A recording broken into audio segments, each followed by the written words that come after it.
पिछले वीडियो में आपको मैं बता दिया था कि इलेक्ट्रॉन सूक्ष्मदर्शी से दो कोशिका की फिगर ली गई थी, रचना जो बनती है उससे, उसमें टोटल आपको समझा दिए थे हमने पादप कोशिका को और जंत कोशिका को बनाकर। आज मैं बताऊंगा कि कोशिका के कितने भाग होते हैं, उन्हें कितने भागों में बांटा गया है, और कोशिका द्रव्य में कौन कौन से अंगक होते हैं या कोशिका के अंदर, उन सब के बारे में आज अध्ययन करेंगे। तो यहाँ पे आप देखिएगा, सबसे पहले हम कोशिकाओं को कितने भागों में बांटे हैं, 3 भागों में बांटे हैं, जिसमें पहला है हमारा प्लाज्मा झिल्ली, दूसरा है कोशिका द्रव्य, तीसरा है यहाँ पे केंद्रक। तो ये 3 भागों में बांटा गया है। प्लाज्मा झिल्ली के बाहर एक अंग होता है जिसका नाम है कोशिका भित्ति, इसके बारे में भी हम चर्चा करेंगे, बताएंगे आपको।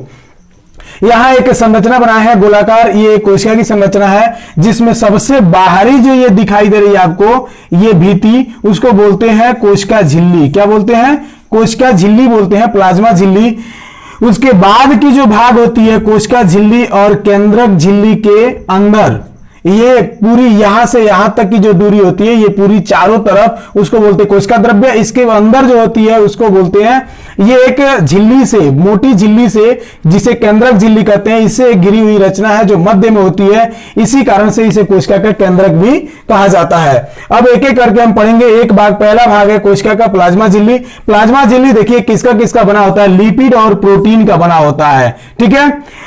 कोशिका अंगकों को बाहरी पर्यावरण से अलग करती है, यह लिपिड और प्रोटीन की बनी होती है, और कोशिका के जितने भी अंगक होते हैं, यानी कोशिका द्रव्य में जितनी भी छोटी छोटी संरचनाएं होती हैं जो बहुत से कार्यों को संपन्न करती है, सारी क्रियाओं को, वो उसको बाहरी पर्यावरण से बचाता है और अलग भी रखता है। इसीलिए इसे चयनात्मक और ये चयनात्मक पदार्थों जैसे जल, O2, CO2 आदि को अंदर और बाहर किस क्रिया द्वारा जाने आने देती है? विसरण क्रिया द्वारा, ठीक है।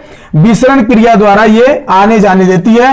जो पदार्थ कोशिका के लिए आवश्यक होती है उसे अंदर आने देती है, जो कोशिका के लिए आवश्यक नहीं होती उसे बाहर भेज देती है। ये कोशिका झिल्ली का कार्य होता है। उसके बाद से कोशिका भित्ति है। कोशिका भित्ति क्या है? ये एक ऐसी कोशिका प्लाज्मा झिल्ली के बाहर पाई जाने वाली रचना है। ये प्लाज्मा झिल्ली के बाहर एक पाई जाने वाली रचना है, ठीक है, जो केवल किन में पाई जाती है? पादप कोशिकाओं में जो केवल पाई जाती है, और सेलुलोज की बनी होती है। किसकी बनी होती है? सेलुलोज की बनी होती है, और ये पादप की संरचना को निर्धारित करती है, ठीक है। किसकी संरचना को?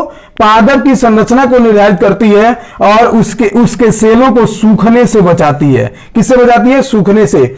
और ये पादप के अलावे कुछ और भी जीव होते हैं जिनमें पाई जाती है, जैसे कवक, कुछ ऐसे होते हैं जिनमें कोशिका भित्ति पाई जाती है, कुछ जीवाणु में भी पाई जाती है, और पादप में तो पाया जाता है। अब अगला भाग है हमारा कोशिका द्रव्य। कोशिका द्रव्य एक ऐसी कोशिका के अंदर, प्लाज्मा झिल्ली के अंदर का भाग होता है देखिए, ये प्लाज्मा झिल्ली और केंद्रक के बीच का भाग होता है, जो एक गाढ़ा द्रव होता है, जिसमें सारे अंगक होते हैं, जिसमें अनेक अंगक होते हैं। उसके बाद लास्ट तीसरा है यहाँ केंद्रक, जो एकदम मध्य में होता है। कोशिका के यह मध्य में होता है। केवल यह कोशिका केंद्रक जो होता है केवल किन कोशिकाओं में पाया जाता है? यूकैरियोटिक कोशिकाओं में पाया जाता है।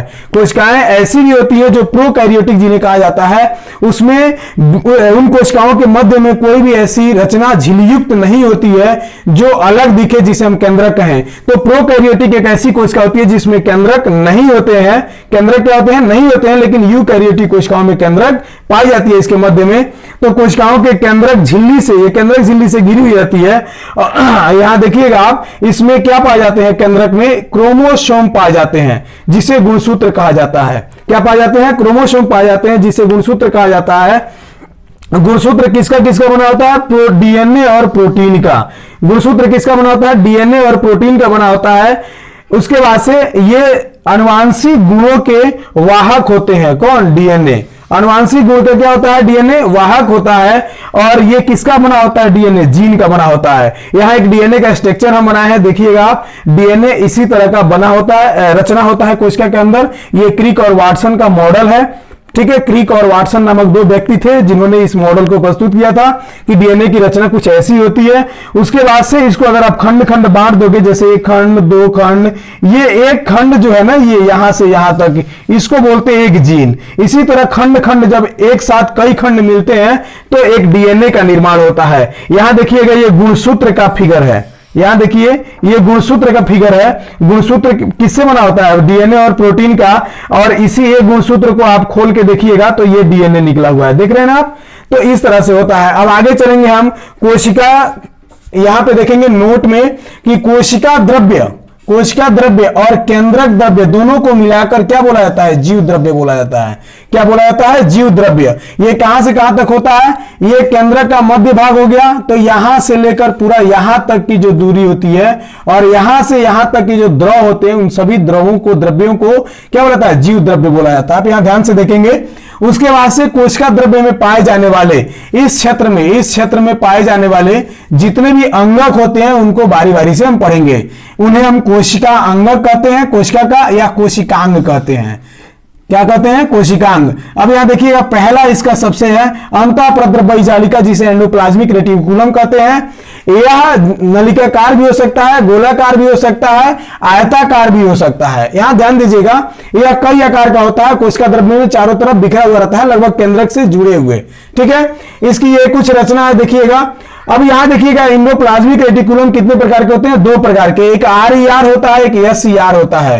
ठीक है, RER बोलते हैं रफ एंडोप्लाज्मिक रेटिकुलम। यह होता है खुरदरी, देखिए यहां छूट गया था, खुरदरी अंतःप्रद्रव्य जालिका होती है। और यह चिकनी, स्मूथ एंडोप्लाज्मिक रेटिकुलम, यह चिकनी होती है। यहां देखिए संरचना बनाया गया है, कुछ ऐसे होते हैं एंडोप्लाज्मिक रेटिकुलम यानी अंतःप्रद्रव्य जालिका। ये खुरदरी है और यह चिकनी है। ये जो खुरदरी दिख रही है दाने दाने रचना, इसको बोलते हैं राइबोसोम। ठीक है, अब ये जो खुरदरी अंतःप्रद्रव्य जालिका होती है, यह राइबोसोम द्वारा तैयार प्रोटीन को अन्य भागों में भेजती है। ठीक है, यह खुद का प्रोटीन नहीं बनाती, प्रोटीन इसमें जो स्थित होते हैं, ये दाने दाने रचना राइबोसोम वो बनाते हैं और उस प्रोटीन को ये जहां भी जरूरत होती है वो अन्य भागों में भेजा करती है, अंदर बाहर।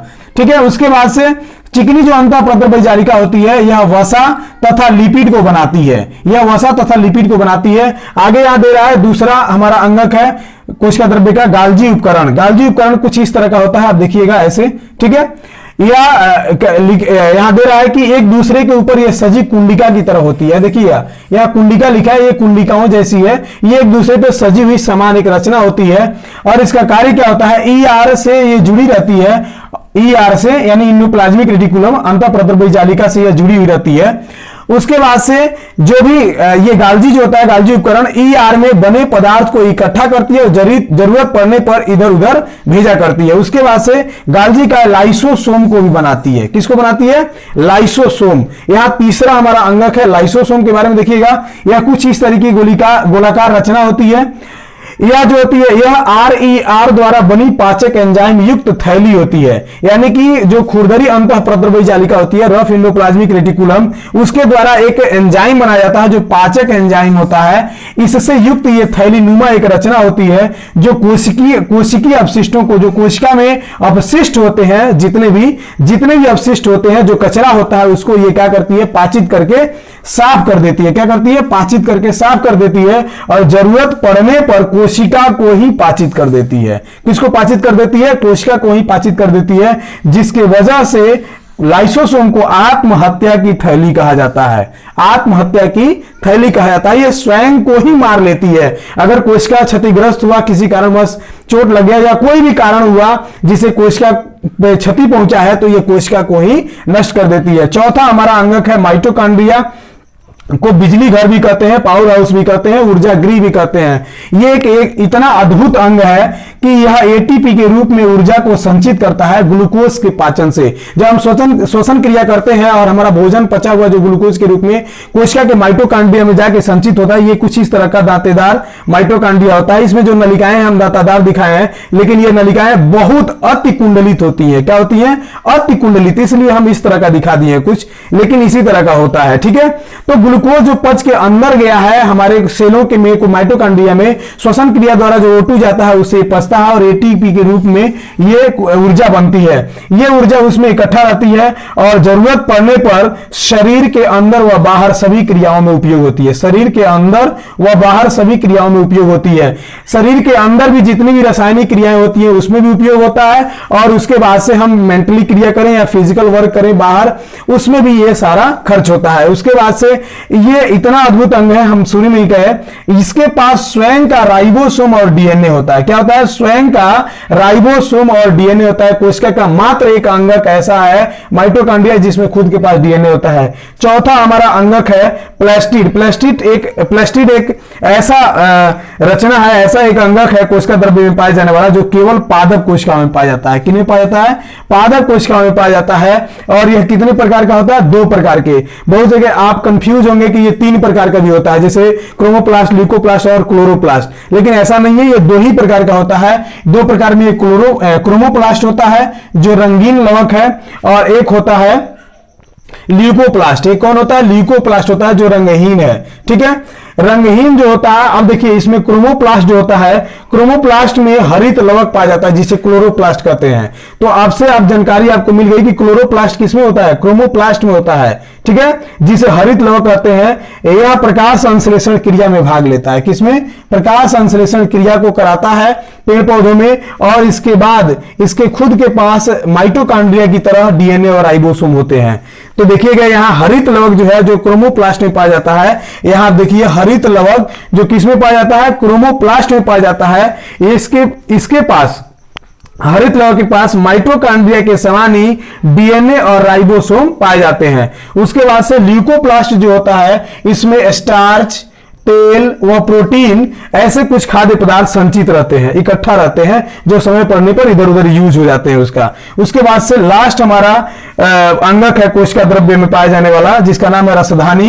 यह रसधानी जंतु में छोटी तथा पादप में बहुत बड़ी होती है। देखना यहाँ पे आप लोग, जंतु में क्या होती है? छोटी होती है ये, और पादप कोशिकाओं में यह बहुत बड़ी होती है। इतनी बड़ी कि कभी कभी तो 90 से 95%, यहां पे हम नहीं लिखेंगे, आप यहां ध्यान दीजिएगा, यहीं पे लिख दे रहे हैं 90 से 95%। ठीक है ना, ये हिस्सा पादप कोशिका का अकेले घेर लेती है। ठीक है, और ये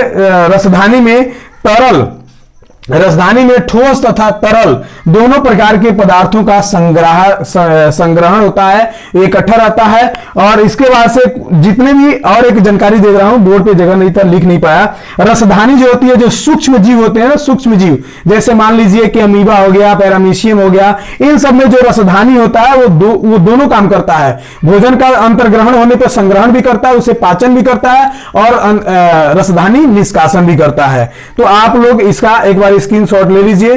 ठीक है, और इसके बाद का अगला वीडियो मैं बनाऊंगा पूरा अलग अलग पादप जगत और जंतु जगत। प्रयास कर रहा हूं कि सब बायोलॉजी का बेसिक जानकारी आपके पास हो जाए। धन्यवाद।